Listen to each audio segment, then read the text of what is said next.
নমস্কাৰ মৰমৰ ছাত্ৰ ছাত্ৰীসকল, তোমালোকলৈ নতুন এটা ভিডিঅ' লৈ আহিছোঁ। যিহেতু দশম শ্ৰেণীৰ ফাইনেল পৰীক্ষা অসমীয়াৰ 17 তাৰিখে আছে, সেইভাৱে তোমালোকলৈ ব্যাকৰণৰ বিপৰীত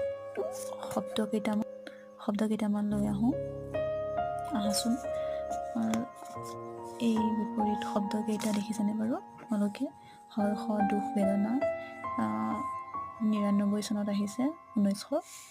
উপকাৰ, অপকাৰ, স্থাৱৰ, অস্থাৱৰ, সম্পদ, অসম্পদ 2000 চনত আৱাহন, বিসৰ্জন, উজনি, নামনি, স্বাধীন, পৰাধীন, দুৰ্বল, সবল 2001 চনত আহিছে জন্ম মৃত্যু, উদয়স্ত 2002 চনত আহিছে অনুকূল, প্ৰতিকূল, জ্ঞানী, অজ্ঞানী, আনন্দ, বিষাদ, আকৰ্ষণ, বিকৰ্ষণ